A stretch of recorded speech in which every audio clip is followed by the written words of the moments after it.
in. Like, I felt like they were just like, hey, let's put this in. Let's just force it in, you know? But other than that, I felt like the movie was great. I felt like the movie was Just got fine. here Representation and was man, I fine. hate working retail again. Crying face. How are you? You say you just got here, man. I hate working retail. Bro, I'm going to be quitting my job soon because like I told you guys, I might be doing something else. But my job, they're already trying to tell us, like, get ready for Black Friday. I'm like, bitch, do y'all think I'm going to be here on Black Friday? I might be there on Black Friday. But other than that, I might be out, like, before Christmas. Because I'm like, I ain't trying to stay here. I ain't trying to stay here.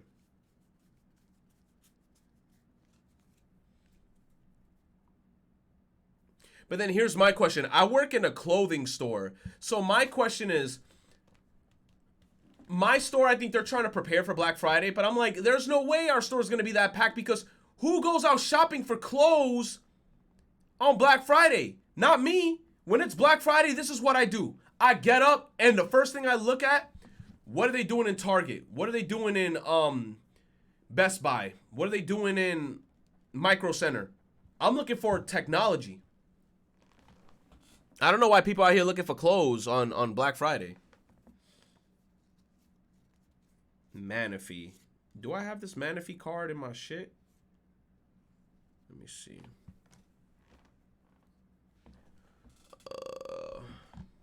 So let me see. All right. Me working at Amazon gotta prepare for the long ass shifts. Oh hell yeah, your long we shifts is gonna be peak nuts. season and towards the end of the month is Cyber Monday. R.I.P. me. Yo, Akuro, best believe I might order some shit. Nah, to be honest, I gotta save money. I have to save money. You said people buy clothes on Black Friday? Nah, Black Friday is a day of technology for me. Like, imagine going out to buy clothes on Black Friday. Not me. But I guess that's going to happen in my store. And I'm going to treat it like any other day. Like, if people come at me on Black Friday, I don't care. I would gladly get into a fight on purpose on Black Friday just to get fired. Like, that's my thing. I'm like, don't come at me disrespectfully. I don't give a fuck how hectic Black Friday is. If you're disrespectful to me, I will fight you. And then I will happily get fired because guess what? I'll just go home.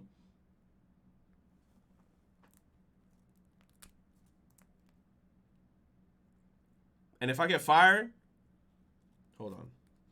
Wait, let me see if I got the Manaphy. I do have the Manaphy. But I got the reverse hollow Manaphy, so I'm going to put that bitch here.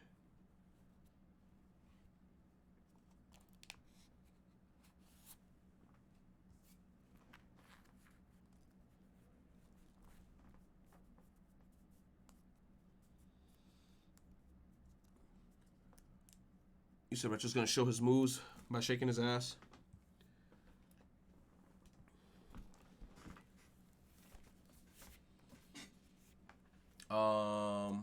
At least you got a job. I deadass graduated and been looking for a job, and you just keep on getting rejected. DD of, I'm just gonna call you DD. I'm about to give you keys right now, right, on how to get a job. This is literally what you have to do to get a job, because I feel like a lot of people don't know this information, but I'm about to give you keys, right?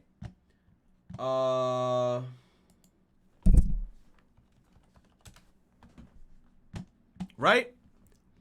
So when you're applying for a job, here's the thing that's going to happen when you're applying for a job, right?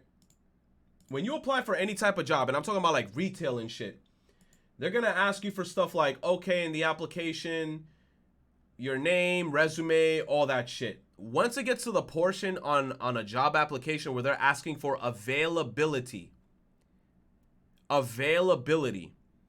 lot of jobs get really up the ass about this, because when they're like, yo, when are you available, right?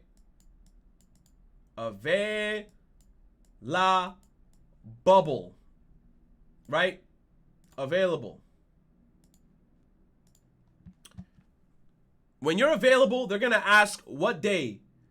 Through Sunday, Monday, Tuesday, Wednesday, Thursday, Friday, Saturday. You can't be one of those people that's like, you know what? I'm only available on Monday and I'm only available on Friday. Any other day of the week, I can't work. you have to, especially like if you're really looking for a job, you have to, in the beginning, I'm available anytime. Anytime I'm available. When you automatically say that when you're applying for a job, they're already like, okay, I'm already liking this person because this person is available at any time. That's already a plus. Same thing with like shifts and hours. If they ask you, yo, what shifts and hours are you available? Anytime. You hit them with any time, that's already times 2. Okay, this guy is available any time of the day and any day of the week. That's already amazing. Then whenever you apply for a job, they hit you with those questions. And I know everybody here has seen them, right? Fill out this questionnaire. 30 questions. 30 questionnaire. You got to answer the question depending on the scenarios that you're going to go across in a job, right? The assessment bullshit. Then they're going to ask you questions like, if a customer comes up to you and they're upset, what do you do in that situation? Do you A, tell them to fuck off, or B, help them? That situation. All those, you have to be a pick-me Andy. You have to answer every question the way that you know that they want you to answer them. Don't answer them the way that you would personally do it, right? Because there's going to be questions in the questionnaire that's going to be along the lines of, if you're in a situation where a customer goes up to you and spits at your face, do you tell them to have a nice day and go about your day, or do you fight them? Realistically speaking, we squaring up. If you spit at me, hey, I'm losing this job right now because I'm going for blood. You about to die. But investors or jobs don't want to hear that. So you're going to have to pick A, I will take the spit to my face and go about my day and continue working. You have to answer the way that they want you to answer. You said New York City be a pain in the ass. Yeah, it's true. It'd be a pain in the ass. But like I said, your availability, you always have to be available. And when you're answering every question in the assessment, you have to answer it the way that you know that they want you to answer it. Even if it's a stupid question. Like there's going to be questions that's like, another question, right? In New York City, there's a saying, don't be a snitch. Don't be a snitch, right? Mind your own business. But there's going to be questions in the assessment as well that's going to be like, hey, if you see your employee took some extra money out of the register, what do you do in that situation? Do you confront the employee and tell him that what he's doing is wrong? Go to a supervisor and tell your supervisor, or just mind your own business and go about your day? Realistically speaking, I mind my own business. I don't give a fuck. If I see some shit happening, that's not my job. My job is to come in, do what I gotta do, and leave. But you're gonna have to be a pick me Andy and be like, I'm gonna snitch. I'm gonna go to a supervisor and tell on the person for doing, you know? You have to answer it like that. What else do you gotta do? If you have job experiences that relate to what you're trying to do, put that in there.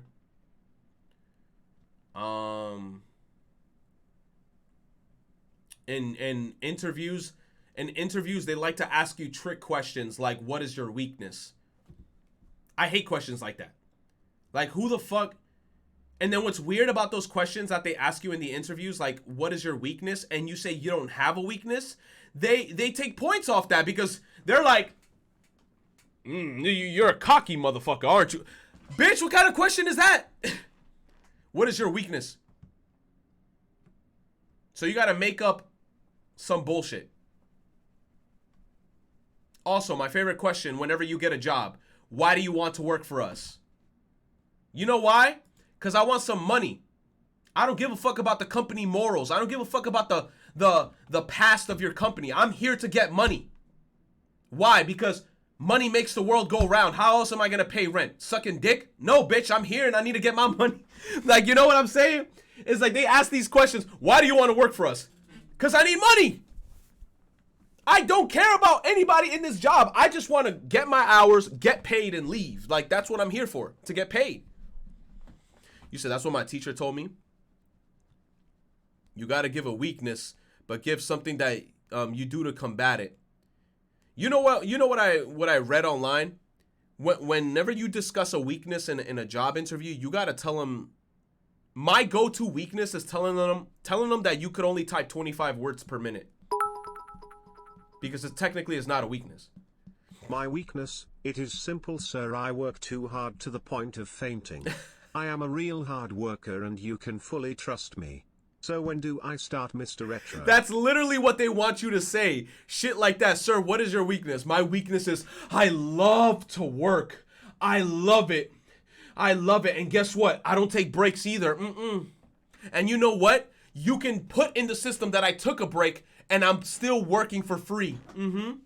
Holidays? Fuck that. I'll work for free too.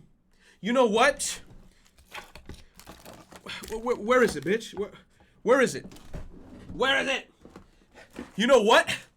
I am also a persona user. Persona, right? Like, yo, wait, what, sir? Sir! Which persona? Persona 3. Just be a robot. I also can control arson. So yeah, I mean, without all the jokes aside, you said I should have just done nursing. Fuck business degree. It ain't helping. Damn, you got the business degree stuff.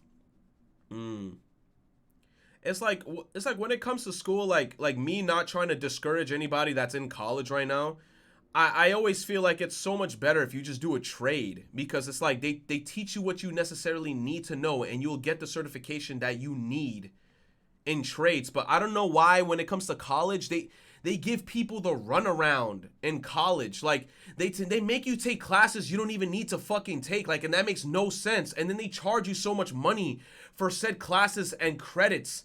Of like, bro, if I'm trying to be an I don't know, what is that shit called? Like the dentist? If I want to be a dentist, why am I taking classes of trigonometry? I'm working on teeth, my guy. I'm trying to make people look like Chip Skylark. Why the fuck you got me doing trigonometry? Oh, I'm trying to be a plumber. I'm trying to be a fucking, like, dude, why you got me taking all these extra classes, bro? But then in trade school, obviously trade school is kind of pricey, but it's like they make you learn what you're there to learn, and then they're like, okay, you got your degree, and then you could train under people. My weakness is that oh my god. My weakness is that I am black. The clan and police are always on my ass. Jesus Christ. You said nursing is such an easy job to get. I don't know too much about the medical field, but one thing that I do know is that if you are in the medical field, that is a good field to be in because you always need doctors. You always need doctors. You always need people that are in the medical field because people are always getting sick. You always notice that hospitals are open 24 hours. Why? Because somebody's always getting sick. Somebody's always getting fucked up. Somebody's always in a situation of a near-death experience. The medical field is a good field to be in. Being an artist though is kind of tough. But what I usually tell people is like if you want to be an artist, you gotta be on that Twitter shit. Also, if you could draw a hentai, shit, forget it, you're rich. If you could draw some high quality hentai, yo, it's a wrap, man. Cause there's an area for that, man. There's horny people all over the internet on Twitter. You could be a successful hentai artist. Sakimi-chan, oh, she, I don't know if it's a she or if it's a he, but I know they ballin'. Because I think the other day, like, I don't remember when it was, but I remember I clicked on their Patreon and I saw like how many was it? She had like 10K plus Patreon supporters, and I was like, oh, god damn. She rolling in cash. She rolling in that shit. She has a degree apparently in design. Hey, I mean, I guess that's a plus. But you know damn well, like, she's an entrepreneur and she's her own boss. And that's one of the best things that you could possibly be because you work at your own pace. You work at your own schedule. A perfect example of a person that I feel like is a very good entrepreneur is Stacy. The girl, the one who does my emotes for the channel. Cthulhu, she's an entrepreneur. She working, she doing her emotes. She getting a shit ton of money. I'm like, yo, I give her fucking props for that shit. Because whenever I look at like her waiting list, bro, she always has people waiting for her. I always try to say this to people too. Like, if you're an artist and you feel like you can remotely draw good, just like try to get into the market of making emotes for people. Because you can make a lot of good money doing that. And like, and I know Stacy, she makes bank, man. Like I see how much commission she gets, and I applaud her for that because she's her own boss. She works at her own time. She works at her own schedule. She don't gotta wake up to no other person. She's her own boss. That's usually like the dream. But I'm not gonna lie, being your own boss could be a bit stressful at times because it's like, you know, it gets mentally taxing at some point. But being your own boss has a lot of perks because you don't gotta, like, who's gonna fire you? Me. I'm firing myself. You know? And I remember when Stacy was in the beginning, like charging like how much? Like $20 for an emote? 25 for an emote. Stacy like now charging like 50 for an emote. 45. I'm like, god damn, she making bread. Art career.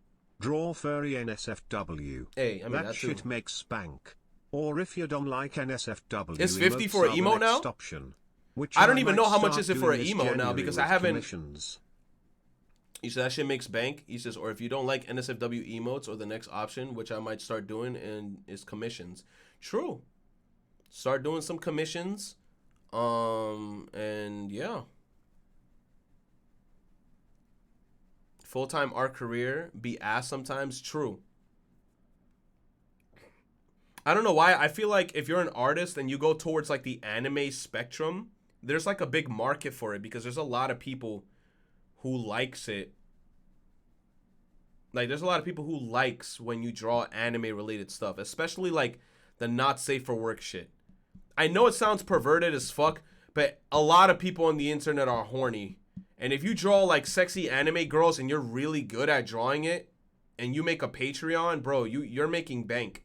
And you literally just take recommendations from people in your Patreon list. Like, oh, can you draw, I don't know, man. Like, I'm just thinking of like a random ass character. Draw Nobara from Jujutsu Kaisen.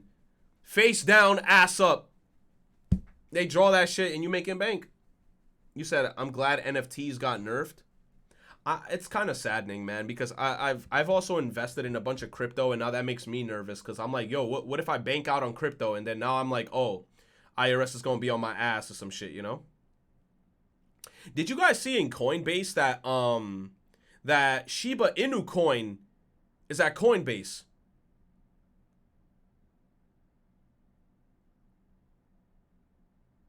But yo, the coin is cheap as fuck. It's not even a cent. The coin is like 0.00005. It's so cheap right now. I ain't even gonna hold y'all, chat. I got like 1 million plus Shiba Inu coin. But here's the thing. I feel like now is like the best time you can invest in the Shiba Inu coin because it's so cheap. It's so cheap. But I didn't throw too much money in it, but I know I got like 1 million plus from what I'm looking at. You said you got 13 million right now, bruh. But then think about it. If the Shiba Inu coin turns into a penny, how much money is that? Can somebody do the calculations? You got 13 million, right? If the Shiba Inu coin goes up and it turns to 1 penny, a cent, and you have 13 million, how much money is that? I said a cent, not a dollar, a penny. That's 13K? That's 134K? If it turns to a penny?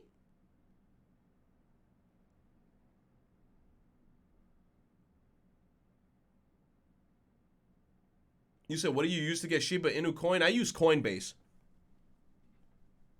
13K. 100K.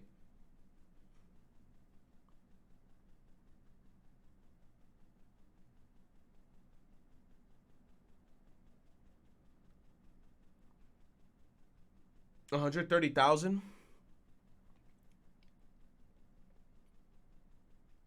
I used a calculator for it. But like I was saying, yeah, we totally tangent. We went off on a tangent. But yeah, I want to watch this Eternals thing, but then I don't want to watch it because I feel like people in the chat are gonna get spoiled. I rather do video editing than work at the warehouse I was at in 2020. Management was bad and the job had my body hurting every day. I rather be my own boss. Nah, true. FR. That said, there's a lot of confidence and structure you gotta build within yourself to make it all work. Yeah.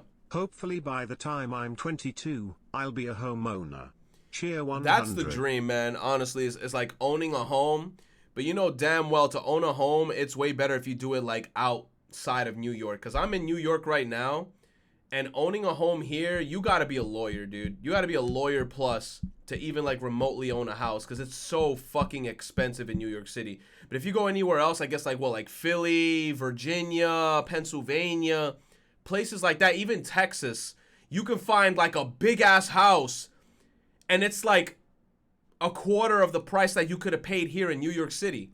But obviously the unfortunate thing is that, you know, when you're going to those places, they're kind of ghost townish. Life is kind of slow in those areas. The one reason I like being in New York is because life is fast here. It's like if you wake up one day and you're like, you know what? I want to go to the city. I want to go watch a movie. I want to do this. I want to do that. You can just do whatever the fuck you want. Life is fast in New York. But anywhere else you go, life is kind of like slow. Like, you got to make plans. Like, you know what? Let me go to the movie 3 days from now or some shit. I don't know. Owning a house in Cali and New York is, yeah, it's ridiculous. How much does it cost to own a house in New York? I mean, to own a house, I feel like it's 600,000 plus. 600,000 plus, and then, like, they go easily to, like, $1 million. 600K plus to $1 million, yeah. You said that's too much. No, of course that's too much. You go anywhere else, I hear like you could buy a home for like 100K or some shit, and then you're like, okay, that's way more reasonable. And then it's like you could take out a loan and then potentially, I guess, pay it off with the loan, like pay a portion of it with the loan and then pay the mortgage over time. But in New York, they literally chop your dick off.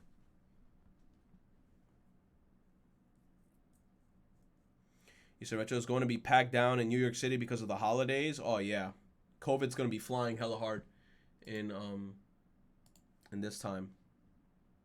You said, is New York that bad? Hell yeah.